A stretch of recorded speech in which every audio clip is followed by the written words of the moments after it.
Mirage is a Warframe I'm sure everybody knows.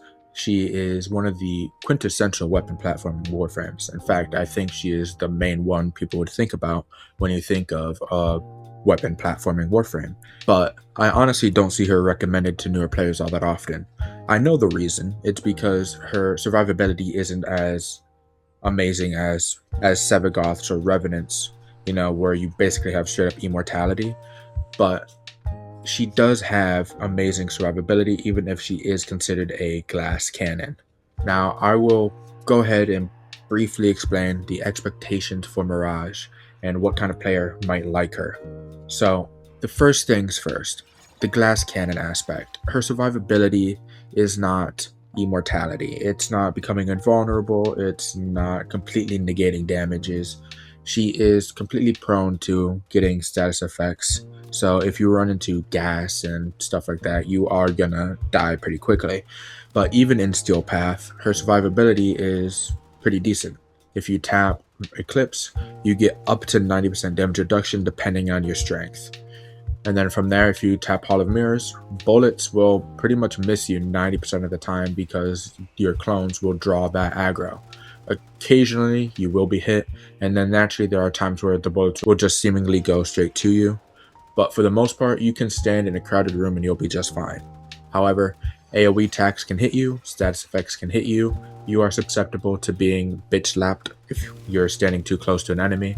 All of this stuff is completely possible. And naturally, in Steel Path, even 90% isn't enough to shield you from dying. In fact, it's the bare minimum you need to survive, but it doesn't allow you to tank all the hits. Mirage is decent in survivability, is how I would put it. You are better off for sure going a Warframe like Revenant if you want to be able to tank hits with no problem.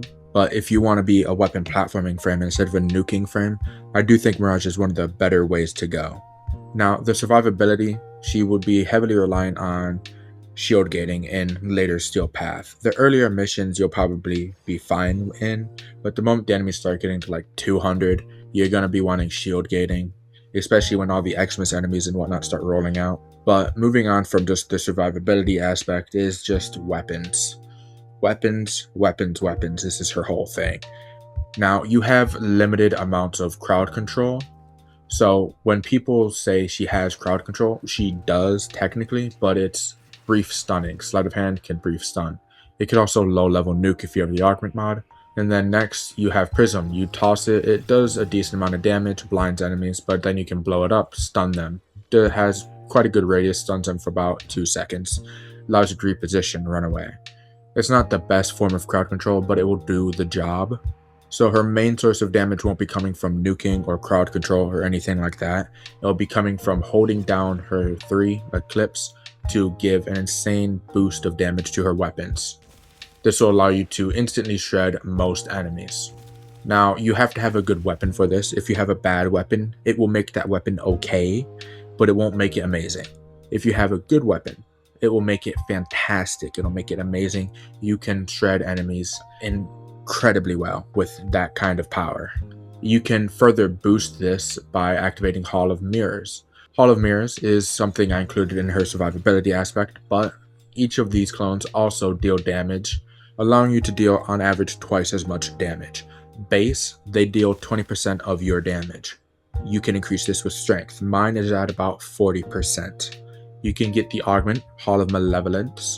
If you have Hall of Malevolence, every kill you get will increase their damage by 5%. And naturally, this is amazing. You're just going to be doing a lot more damage because of this. You can get up to 4 times as much damage. You could start doing absurd amounts of damage if you pair Hall of Mirrors with Hall of Malevolence and Eclipse. So if your goal is to be the best weapon platformer, all you need is Hall of Malevolence, and it will quite literally do the job for you.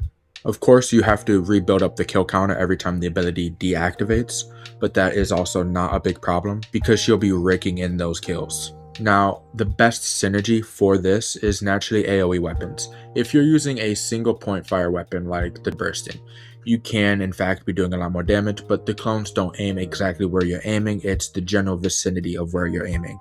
You're going to want AoE to cause chain explosions, to be causing a lot more status effects, explosions, all that good stuff.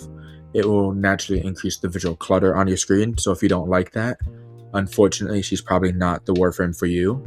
But if you don't mind the chain explosions, if you don't mind that visual clutter, in fact, if you like it, you will think she is fantastic. The exploding fireworks on your screen will be beautiful. The only thing I can recommend is that you don't make your energy color something super bright.